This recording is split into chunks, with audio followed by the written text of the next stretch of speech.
faktor orang dalam tuh nggak salah juga. Karena buat nge-build relasi ke orang dalam itu juga perjuangan loh.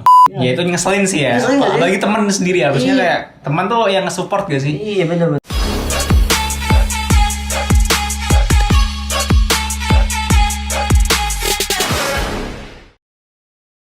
Halo semuanya, kembali lagi di konten Rumah Bersuara yang ke-12.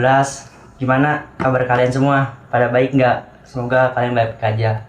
Nah, kebetulan banget gua di sini kedatangan teman gue sendiri, yaitu Falah. Nah, Falah bisa kenalin nggak ke Oke. teman-teman? Oke, kenalin, nama aku Falah dari jurusan ya? Boleh, jurusan boleh. apa Dari Pendidikan Bahasa Inggris UMS dan sekarang udah di semester 7. Anjay. Gimana nih? Semester 7? Semester 7 ya sekarang apa sih namanya? Udah mulai mikirin skripsi, udah mikirin tugas akhir juga kan, skripsi buat sempro juga ada, dan kebetulan lagi ada banyak apa namanya kegiatan juga sekarang. Tapi gimana? Sehat gak lu kabar? Secara fisik sih sehat ya, cuman di sini ya Secara otak ya emang. tekanan banget, tekanan batin. Tapi emang bener sih kayak tekanan batin yang lu rasain ini apa? Maksudnya semester apa emang gara-gara kuliah apa lagi sibuk aja? Apa ya, gara-garanya mungkin aku ngambil banyak kegiatan dan kayak waktu ada kegiatan datang tuh aku iyain semua gitu loh, kayak ini datang iya aku iya. Waktu semuanya yang aku iyain itu datang kayak ya udah kan sini nuntut Ketuntut semuanya. Akhirnya ya udah chaos, akhirnya aku yang pusing sendiri ya. Tapi sejauh ini masih ke manage gak menurut lu yang lu kerjain? Menurutku sendiri ya 70% sih Ke manage? manage, belum bisa perfect lah. Belum perfect. Tapi emang gue lihat secara lu kan, ya lu termasuknya yang menurut gue tuh bisa manage waktu lah. Soalnya lu semuanya kayak merata gitu. Kegiatan jalan, organisasi pun jalan, di akademis juga jalan. Jadi menurut gue lu seimbang sih. Jadi gak usah khawatir Pak.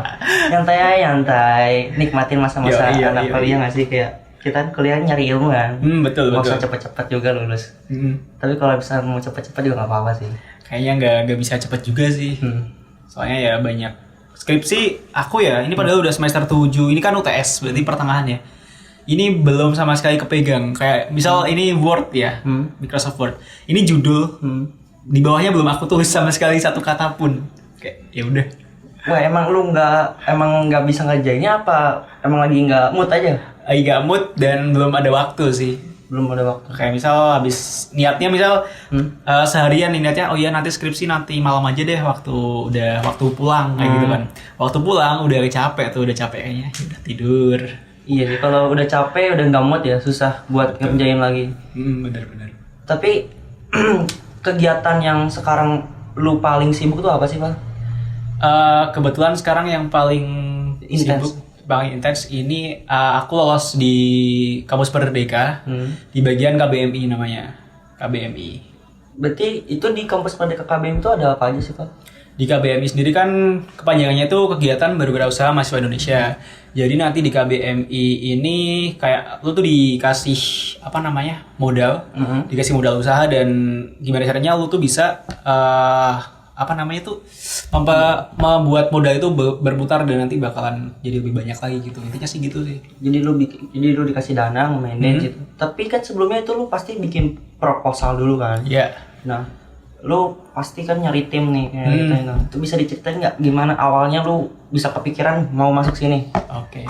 Jadi awalnya ya kenapa bisa masuk tuh, aku dikasih tahu sama teman aku, dia tuh bilang kayak kalau ada nanti tanggal sekian ada sosialisasi buat KBMI. Nah, di titik itu kan aku nggak tahu sama sekali ya tentang KBMI, tentang wirausaha dan lain-lain. Aku punya ketertarikan cuman belum ada. Nah, waktu aku ikut sosialisasinya, anjir 25 juta maksimal. 25 juta kan gede banget tuh. Nah, aku langsung semangat kan, 25 juta. Caranya submit proposal. Cuman syaratnya ini harusnya udah punya bisnis yang 6 bulan berjalan. Maksudnya itu namanya berjalan kayak lu bikin dulu gitu. Jadi misalnya submit proposal tuh Maret ya. Berarti 6 bulan sebelum Maret tuh harusnya udah ada bisnisnya. Oh ya, I see. Kayak misal di bulan September tuh udah harus ada bisnisnya. Cuman waktu itu aku baru bikin di Februarinya. Berarti Baru sebulan. Baru 1 bulan. Baru bikin portofolio lah, bikin akun Instagram, bikin ini, bikin tim dan lain sebagainya. Itu baru hamin 1 bulan. Nah, aku bikin proposal kan. Nah, waktu aku submit, kok lolos gitu. Emang Gak expect banget sih. gak expect. Tapi emang lu itu ke bisnis apa sih? Yang pengen gue tahu tuh. Aku di bidang industri kreatif di agensi gitu sih, digital kreatif agensi. Kayak apa namanya? Buat sosmed, terus juga ada foto produk. Ya suka kayak gitu. Nah, nantinya kalau di proposal itu nanti aku juga nyatet kalau di akhir tahun tuh bakalan ada layanan namanya landing page, kayak developer landing page gitu, website. Nah, tapi itu masih roadmapnya belum sampai sih. Belum sampai sana, tapi lu udah masih berjalan gitu. Terus sejauh ini gimana nih apa ya proses-proses yang lu jalanin selama lu ngejalanin usaha ini? Selama proses yang jelas karena ini masih di dalam program, jadi aku masih laporan per bulan tuh masih ada laporan kan.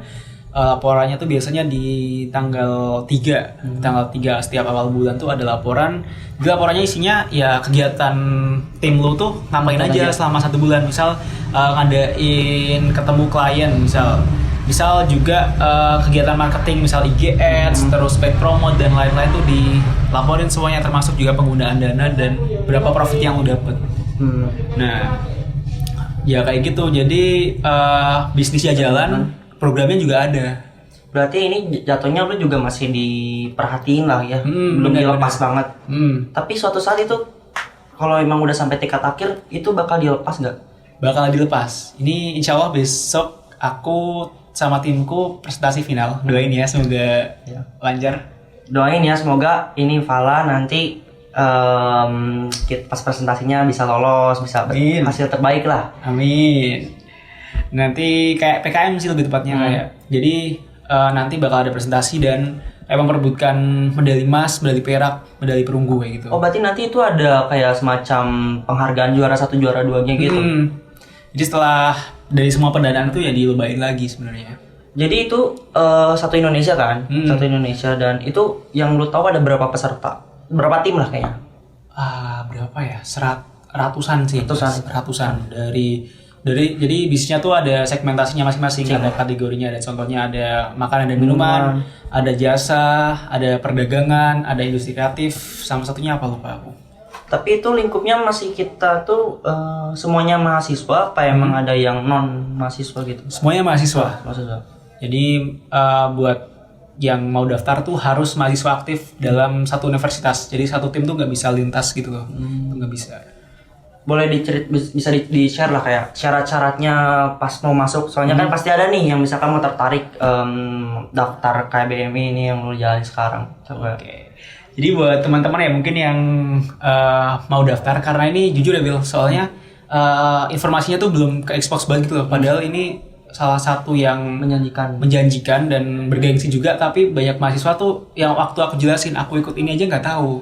Kalau PKM kan pun udah tahu ya program kreativitas mahasiswa langsung langsung bisa tahu lah. Nah kalau KBMI sendiri nggak banyak orang yang tahu. Nah buat yang mau daftar nih biasanya waktu tahun kemarin itu opreknya atau submit proposalnya tuh di bulan Maret. Nah sebelum itu ada sosialisasi sekitar bulan Januari sampai Februari, itu ada sosialisasi di masing-masing universitas. Nah itu kalau kataku wajib banget diikutin sih. At least kalau enggak biasanya ada recordan di YouTube ya. Recordan di YouTube nanti diikutin aja karena di situ bakal di-share ketentuan per tahunnya bisa aja beda. Itu harus banget diikutin dan kayak dipahamin benar-benar kira-kira apa yang menjadi poin atau ciri utama dari KBMI tahun tersebut. Kalau yang aku dapat dari tahun ini tuh yang pertama ada Noble Purpose. Jadi tujuan mulia gitu loh. Kayak lu tuh bikin bisnis buat apa sih? Kayak impactnya buat, misal impact buat sosial masyarakatnya tuh apa, itu juga ada. Itu juga dari profitabilitas juga wajib kan, karena ini bisnis ngejar profit. Kira-kira ada. Nah kayak gitu. Jadi selain ini tujuannya buat lu sendiri, jadi tujuan bisnis lainnya itu juga ada yang ke masyarakat. Ini berefeknya segimana buat masyarakat. Jadi bukan buat ke diri sendiri gitu ya, tapi juga ada di masyarakat, ngaruh gitu lah. Bener buat banget. memperbaiki ekonomi. Soalnya Soalnya menurut gue yang gue tahu kan lu doang nih teman gue yang ngikutin program ini dan program ini tuh emang gue juga sendiri kan awalnya nggak tahu, tiba-tiba lu udah update story keterima, alhamdulillah ya keterima gitu. Gue sih seneng gitu kan lu keterima, dan kayak ini mempersiapkan lu lebih dini menurut gue. betul. Kayak mempersiapkan lebih dini, kayak lu nanti di dunia kerja apa nanti setelah lulus lu udah tahu nih apa yang mau lu lakuin, apa yang udah lu bangun di selama perkuliahan kayak gitu. Benar-benar setuju. Soalnya kalau misalkan kita mahasiswanya cuma kayak kupu-kupu lah ibaratnya, kupu-kupu dan nggak ada yang dibuat, kayak sayang banget nggak sih, Val? Soalnya ya sebenarnya kalau menurutku pribadi ya, ilmu perkuliahan tuh justru bukan diraih dari akademiknya. Kayak misalnya soft skill tuh didapat malah dari organisasi, dari kita magang, itu juga bisa, dari kita kerja sebelum lulus tuh menurutku malah itu bakal helps banget buat kedepannya, bakal develop kita dari skillnya gitu. Sama faktor relasi juga ya, Pak. Relasi itu penting banget asli. Kayak bisa, bahkan aku di sini kan juga karena relasi kan, karena deket sama lu di sini.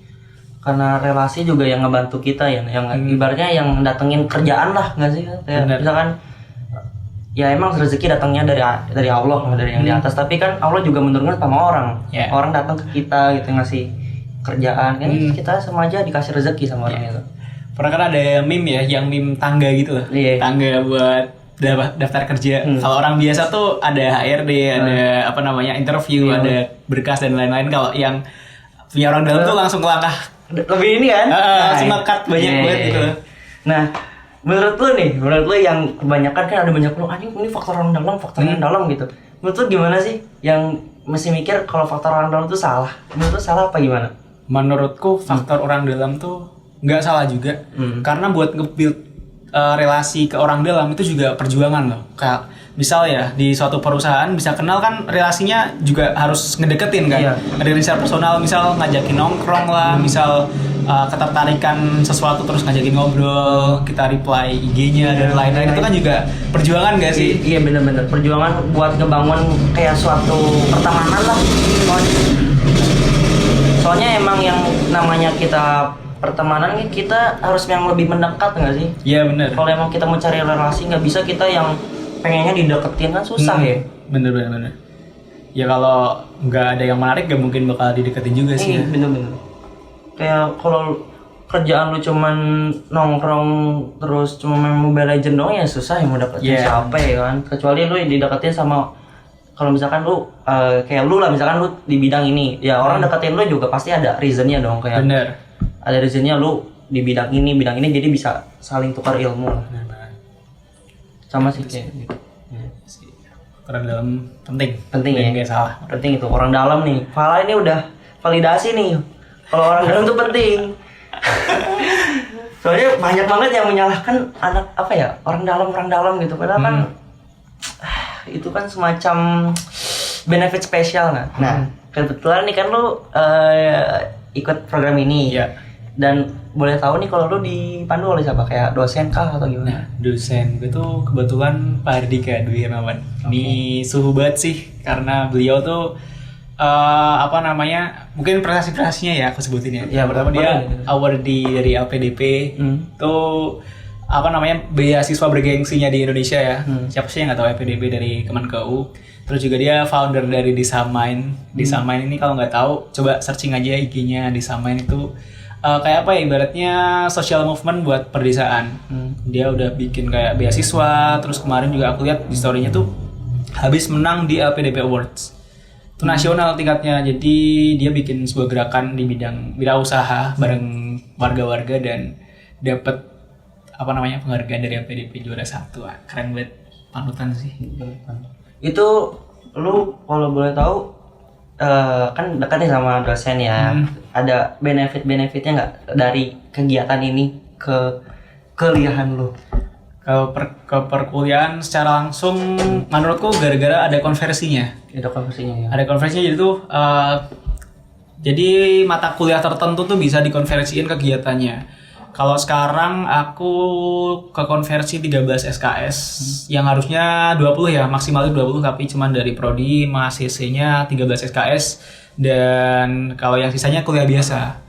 Nah, mungkin benefit lain kayak jadi dosen-dosen tuh pada ini loh, apa namanya? Pada notice. Iya, Oh, ini loh, ini orang yang lolos di kegiatan ini. Dia lolos dapat uang segini itu di notice banget loh. Bangga lah ya. Iya, ada kebanggaan sendiri lah. Apalagi sama dosen prodi nggak sih? Iya, Diperhatiin nggak sih lo? bener banget. Bahkan ada satu grup ya. Di grupku itu ada kaprodi, ada sekprodi sama unit penjamin mutu sama kepala lab. Udah 4 pejabat prodi udah jadi satu grup. Oh udah tuh. Itu lo kalau skripsi udah tuh. Udah insya Allah dilancarin Pak. Amin. Semoga aja. Kayak minum dulu kayak Pak, lu kayak minum aja dulu santai-santai.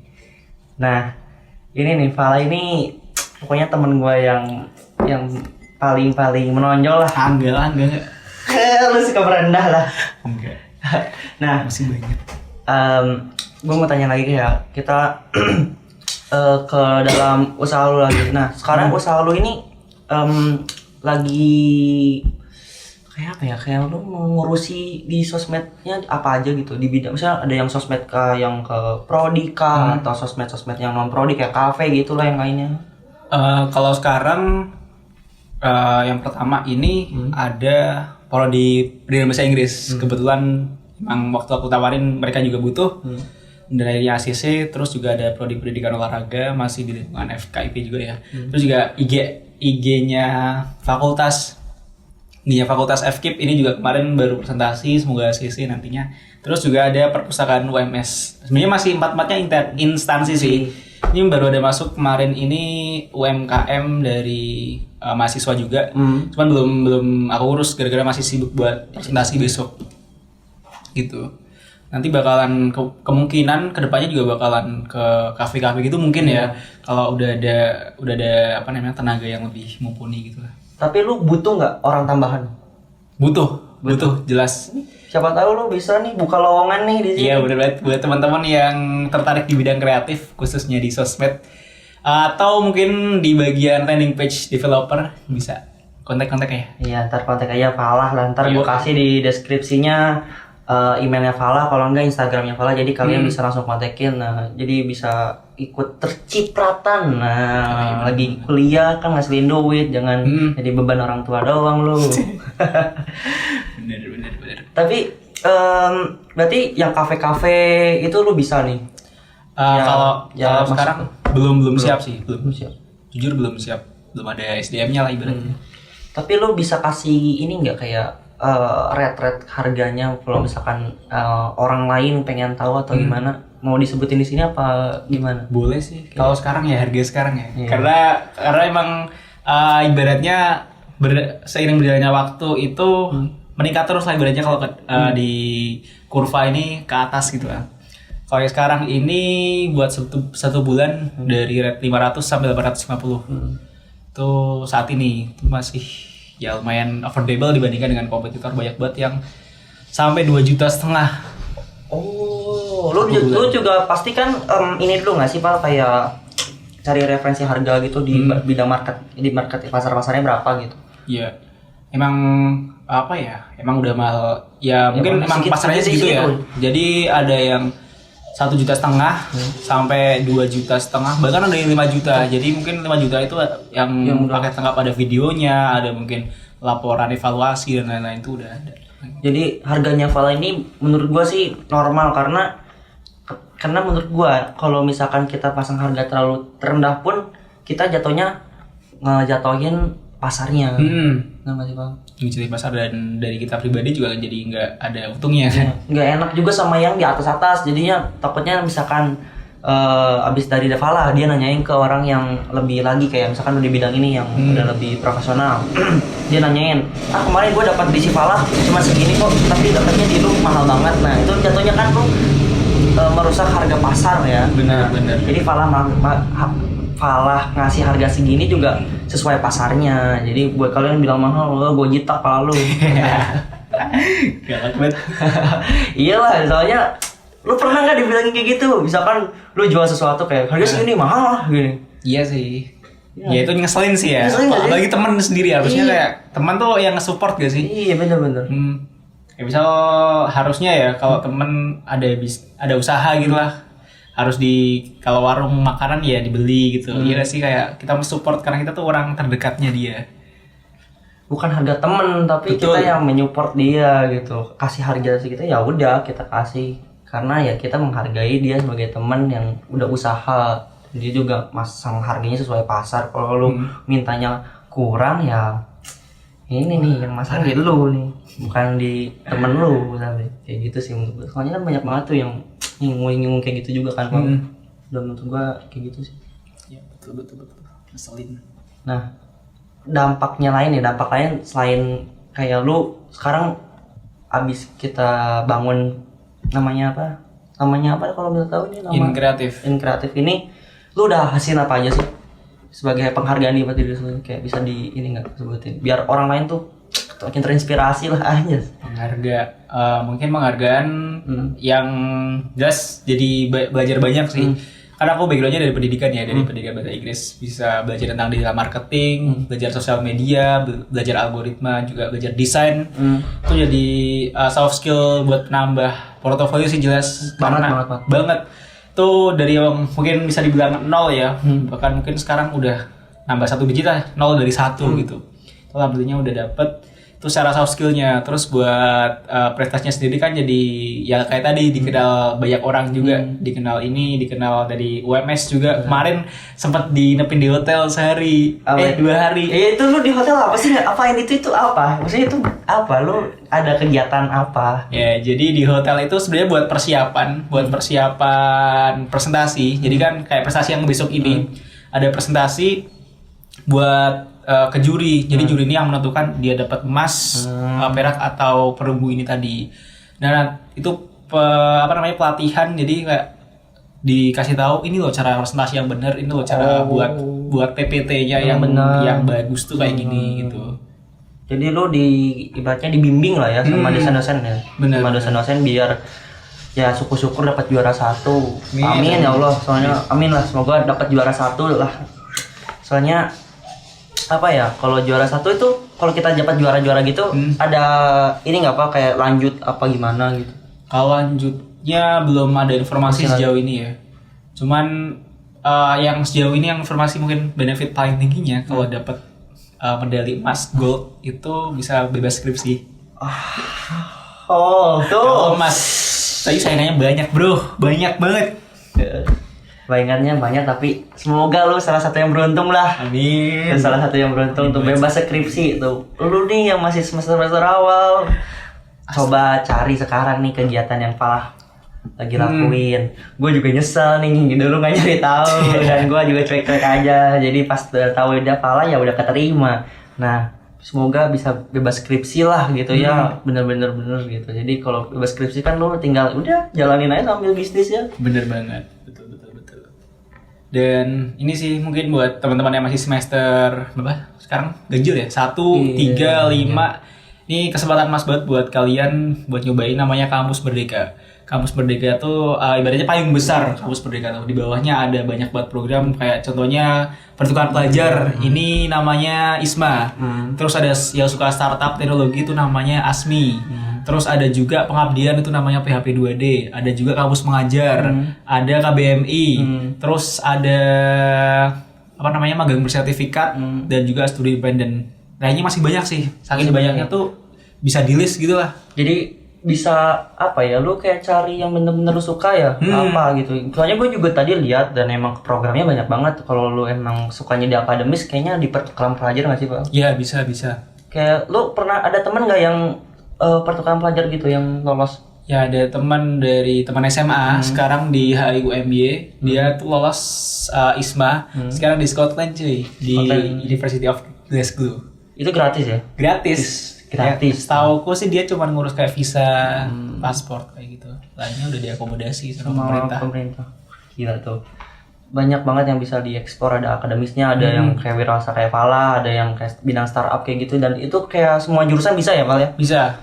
Semua jurusan bisa, jadi cepet-cepet cari deh. Soalnya sayang banget dilewatin di masa-masa yang sekarang lagi sulit ya Val ya. Bener banget, bener. Nah, yang gue tanya lagi kan, Val, lu juga selain di bidang kayak kegiatan lu sekarang, lu ada kegiatan organisasi kan, kayak Fragma dan gimana ini Fragma? Iya. Gimana ya, kalau Rapma sendiri kan di bidang radio ya. Di bidang radio jadi kayak kita siaran, kita bikin event, kita cari, karena ini berupa komunitas ya. Komunitas radio terutama kita bikin media partner, kita juga nyari iklan. Kita pokoknya banyak sih kegiatan-kegiatan yang rame gitu. Dan menurut ada nggak impactnya yang benar-benar kerasa dari lu ikut organisasi Rapma ini? Banyak banget asli, dari public speaking, karena radio tuh sering buat siaran kan, siaran buat on air. Jadi tiap hari tuh Senin sampai Sabtu tuh ada, dan diganti-ganti gitu. Jadi semuanya bakal kebagian buat on airnya. Dan nggak cuma siaran, kita ada MC. MC itu kita sering diundang. Kemarin aku dari Rapma juga diundang buat jadi MC di acaranya Pak Ganjar. Oh, Bukan acaranya Pak Ganjar sih, ada acara yang didatengin sama Pak Ganjar. Pak ah. Ganjar sama Pak Agus Harimurti. Itu ada. Juga waktu ada event Rapma Fest itu aku jadi MC ngobrol sama Iklat baru secara online sih. iya, masa tapi lumayan lah, banget itu banget bisa ngelatih mental lu ngomong sama orang yang ilmunya lebih ya. Bener banget. Jadi grogi awalnya grogi itu jadi dipacu gitu loh, karena latihan buat ngomong terus. Soalnya gue juga sama di bidang kayak misalnya kayak ngobrol gini, kalau misalkan kita dihadapin sama orang yang ilmunya lebih tinggi dan kayak ada rasa ini loh, kayak ada rasa kayak ada tiang, kayak bukan tiang, kayak tembok yang halangin gitu, kayak kaku gitu. Nanya ini canggung ya? Canggung. Kalau misalkan gue sama lu kan kayak kita udah kebiasaan ngobrol kan, jadi nyantai gitu. Tapi kalau misalkan gue dikasih orang yang lebih lagi, yang nggak kenal, tentunya kayaknya perlu menurut kasih saran buat gue dia apa loh kalau misalnya kayak gitu. Gue tuh butuh saran ya. Kalau ngomong kayak gitu yang jelas kuasai materi aja sih. Misal ngomong sama ngomong sama pejabat, misal katakanlah ngomong sama orang yang jadi wali kota gitu. Ya siapin aja kira-kira isu-isu yang terkait itu apa, dan mungkin kita jaga omongan juga. Kita kan nggak mungkin ngelemparin isu sensitif kan. Iya. Waktu dikasih isu sensitif kayak udah gak mood. Lah ini orang siapa berani-beraninya nanyain kayak gitu. Akhirnya udah gak mood kan, gak enak juga. Itu sih paling siapin materi yang jelas dan jangan grogi juga. Jangan grogi sama jaga batasannya lah. Ibaratnya kita tahu batasan buat buat nanya-nanyanya. Jadi kalau misalkan halnya sensitif dan emang kita lagi on kamera ya jangan, lebih baik. Soalnya kan citra pemerintah bisa rusak. Kadang-kadang mereka nggak suka kayak gitu. Iya, kayak gitu. Nah, itu tuh tips-tipsnya juga tuh dari Fala dan bisa masuk ke gue juga, karena gue juga butuh tuh namanya ilmu yang kita komunikasi. Nah, gue mau tanya lagi nih. Apa tuh? Kayak kan lu ini kan, lu kan lu kayaknya udah oke nih, lurus nih kuliah. Tipe cewek lu dikasih tahu tipe cewek lu tuh apa sih, Pak? Tipe cewek Out of topic aja gitu ya. Oke. Secara spesifik gue disclaimer dulu ya. Belum ada ketertarikan buat kayak ke jenjang itu. Cuman yang jelas pasti kalau aku bener-bener punya cewek, aku bakal seriusin dia. Kayak aku nggak main-main gitu loh. Aku nggak bakal merusak, nggak bakal apa-apa. Dan mungkin secara tipe sendiri yang jelas bisa diajak ngobrol gitu. Karena ngobrol itu kan salah satu bentuk komunikasi yang paling penting ya.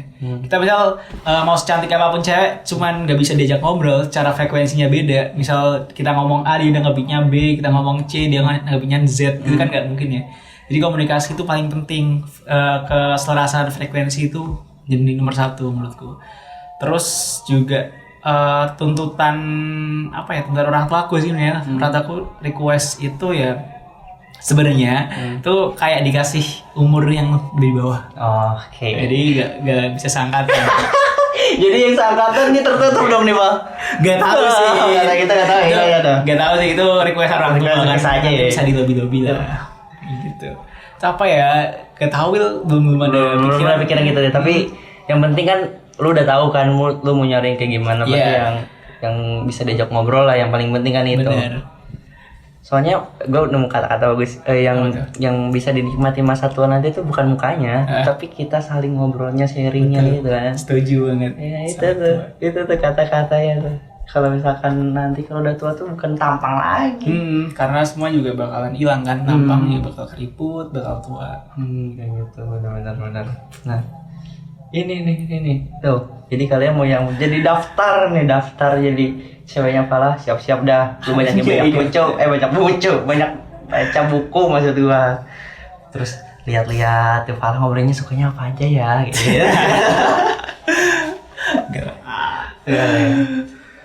Terus gimana?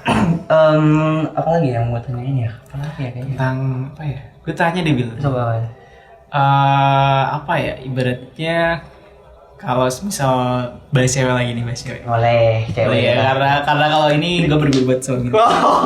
Gue pintar menyihati tapi gue juga nggak pintar ya sama apa kita kira-kira Bil, di umur kita sekarang ya, ya udah masanya nggak sih kita nyari cewek apa belum nih malah? Umur kalau buat kita saatan gitu. Oh iya, maksud gue ya. Lebih jauhnya sih kita lebih mempersiapkan aja sih, mempersiapkan yang emang buat masa depan gitu. Dan tergantung rencana lu kalau emang nikahnya di umur lebih muda kayak di 24, 25 ya lu harus cari dari sekarang dong, pasti kan.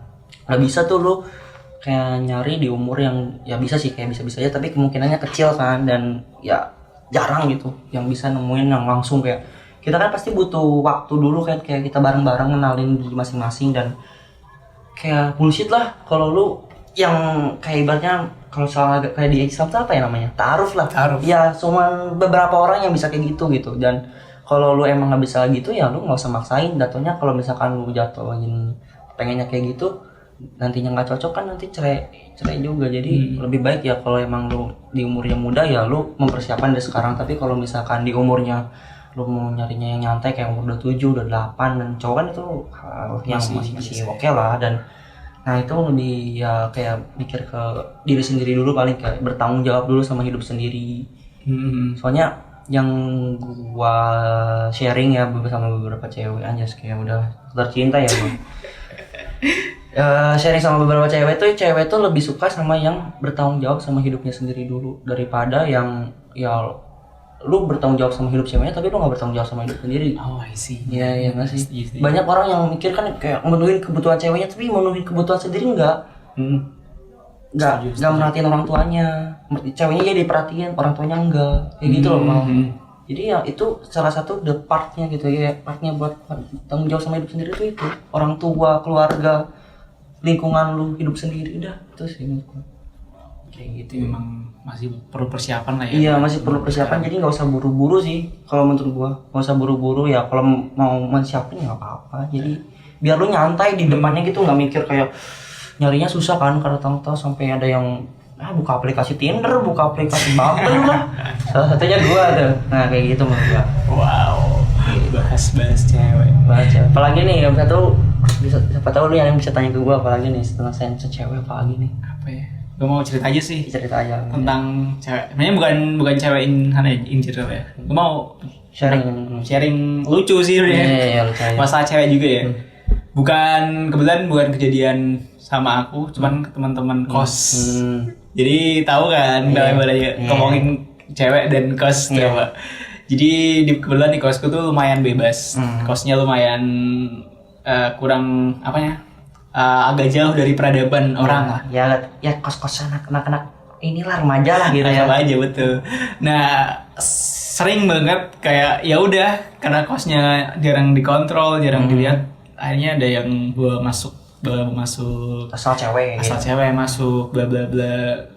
Aku nggak tahu ya, maksudnya karena aku juga nggak ngerasain dan nggak pengen kebetulan. Jadi gimana sih? Aku takutnya di masa depan itu malah aku bakalan dapat salah satu dari mereka gitu. Kayak takut gak sih? Ya itu hal yang berat sih. Terus ya berat lah. Nah ada kejadian lucu juga nih. Waktu habis sholat subuh, kebetulan waktu itu dibacidkan. Aku ada 2, aku naik tangga, aku tek.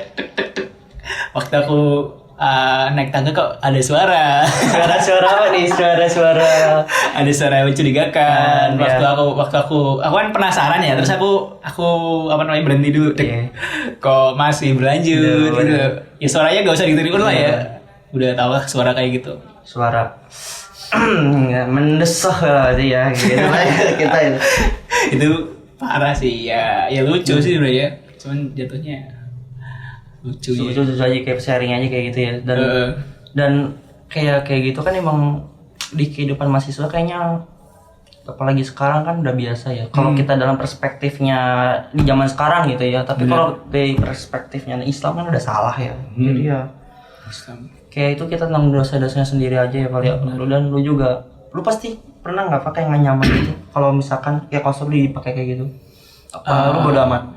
Aku gimana ya, mau bilang gak nyaman juga nggak bisa, akhirnya bodo amat. Dulu tuh waktu awal kan aku dari pondok. Aku interaksi sama cewek sangat minim.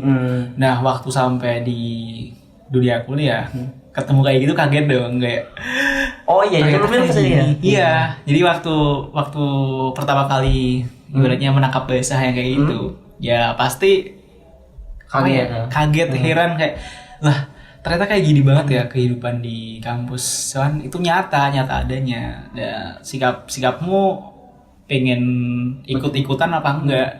Kalau saranku sih mendingan janganlah. Kasihan yang ceweknya pertama, kasihan juga nanti calon istri yang akan datang. Karena aku udah dijamin orang yang kayak gitu gak bakal tahan lama lah. Toksik ya. Toksik Dan emang kasihan ya, kita mikirnya secara perspektif Islam aja lah, kita yang nggak boleh lakuin lah, dilarang gitu. Aku dalil dikit ya. Nah, Dalil dikit. boleh kasih pala, silahkan. Bentar, lupa deh. Gimana sih Bang? Pokoknya takrobus zina. Ya, Jangan dekati zina lah intinya kita. udah gue jadi nggak tahu sih. Aku dalil lengkapnya gitu lah. Iya gitu pokoknya. Nah pasti kan lu di kehidupan pesantren kan dulu, dan lu udah berapa? Berarti itu jauh dari orang tuh udah lama dong. Udah dari, kalau bisa dibilang kehidupan itu 12 tahun di Batam, 6 tahun di Jogja, terus 4 tahun ini di Solo, jadi nomaden. Masih di Jawa semua sih tapi. Cuman bisa diceritain nggak? Misalnya disimpulin secara rinci, kayak nggak secara pendek aja. Lu kehidupan jauh dari orang tua dan lu kayak hidup sendiri kan jatuhnya. Itu gimana sih Bang rasanya? Kangen sih waktu awal-awal dulu, apalagi SMP ya, waktu awal-awal jelas nangis. Kayak tiap malam nangis tuh ada masa-masanya, ada tiap malam nangis. Cuman karena seiring jalannya waktu, mandiri juga akhirnya, ternyata emang kita nggak bisa selamanya bergantung kepada orang tua. Ada masanya kita juga harus mandiri, ada masanya kita bakal mencukupi apa yang kita mau tuh dengan keringat kita sendiri gitu. Jadi emang ngerantau penting juga sih menurutku, kayak bisa nge-build kedewasaan. Bisa nge-build kedewasaan sama kita mutusin hidup sendiri ya Pak ya. Kita mau yang mana nih? Kita di lingkungan mau yang mana nih? Soalnya pasti kan lu pernah nggak nemuin yang lingkungan yang nggak baik dan yang baik dah. Lu kayak milih kan, lu mau yang mana gitu kan. Kayak gitu kita jatuhnya jadi bisa mutusin buat kehidupan sendiri tanpa diketahui orang tua. Soalnya kan rata-rata keputusan kita tuh didasari juga atas orang tua kan. Kalau kayak misalkan lu mau sekolah di pesantren juga ada ini nggak keputusan orang tua? Iya, itu bisa dibilang awalnya keputusan orang tua, tapi akhirnya bersyukur juga karena dapat nggak sih Pak? Dapat ilmunya bener kan? dapat ilmu banyak dari pesantren itu. Cuman egonya aku dulu gak memaksimalkan sih. Kayak sampai sekarang jadi jatuhnya malah nyesel sendiri gitu loh. Dulu 6 tahun ngapain aja, gak semaksimal itu. Makanya tapi lu pas udah nyesel, sekarang lu tuntasin dong penyesalan lu itu. Kayak sekarang lu ikut kegiatan ini itu, lu sibukin diri sendiri, semuanya lu ikutin yang kata lu bilang iya ini aja ya ini gitu. Bener.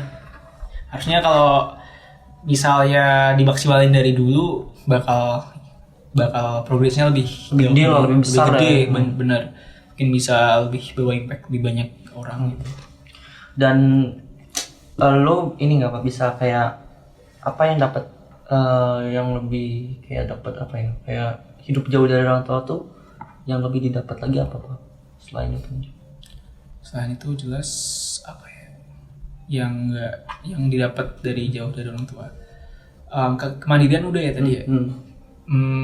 Aku cerita aja sih, kemarin baru bulan Mei kemarin bapak gak ada. Iya, di terlupa ya, Bang. Iya nggak apa-apa, santai.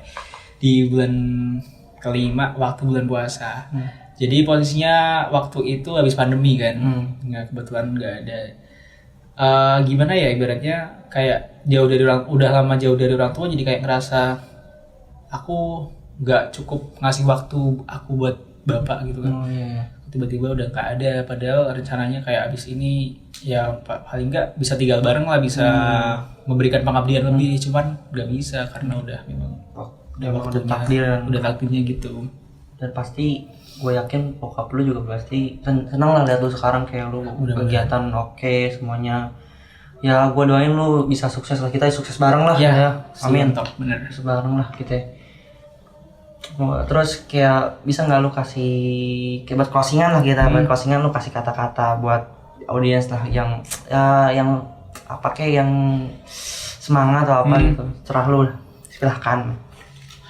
Buat teman-teman semua yang lagi nonton Rumah Bersuara sekarang, kebetulan aku di sini dan mungkin aku mau bilang aja, lakuin aja apa yang kalian suka, entah itu ada entah itu ada duitnya atau belum, itu lakuin aja, karena apa yang kalian suka ini awalnya bakalan ibaratnya seiring berjalannya waktu, apa yang kalian suka ini ya udah kalian suka, kalian menikmati itu, mau ada duitnya apa enggak kalian bakalan tetap enjoy, dan ketika ada duitnya aku yakin banget kalau kalian nggak bakal bosen dan kalian menikmati hal tersebut, apapun itu hal yang kalian suka. Jangan gampang menyerah juga ya Pak. Jangan gampang menyerah, maksimalin masa muda kalian. Selagi masih muda dan selagi masih kita ada tenaga, maksimalin semuanya. Jangan gampang menyerah sama keadaan. Kalau kita nyerah sama keadaan ya kita bakal jadi pecundang. Benar sih Bang? Setuju. Nah itu tuh kata-kata dari Falah. Semoga bisa lah nyampe ke kalian, dan makasih banget nih Fal, lu udah datang ke podcast Rumah Bersuara. Semoga sehat selalu ya, sehat selalu, lu bisa cepat lulus, kita bareng lah, amin. Semoga bisa bareng lulusnya. Oke, terima kasih buat audiens Rumah Bersuara, dan jangan lupa nih buat subscribe Rumah Bersuara, dan jangan lupa juga buat follow Instagram Rumah Bersuara, dan di follow juga Instagramnya nanti Fajrul ya, Fajrul Falah, ntar di sini tadi ya, di sini aja tar. Nah di situ ntar dicantumin, dan Instagramnya gua juga di follow biar gua bisa swipe up. Kalau gua nggak bisa swipe up gimana nih? Kalau gua mau jadi selebgram, gua punya selebgram. Ya guys, segitu aja mungkin ya dari konten kita, semoga bermanfaat buat kalian semua. Mohon maaf kalau misalkan ada yang cerita kita nggak enak didengar atau gimana. Pokoknya maafin, dan terima kasih buat kalian semua. See you in the next content. Bye bye.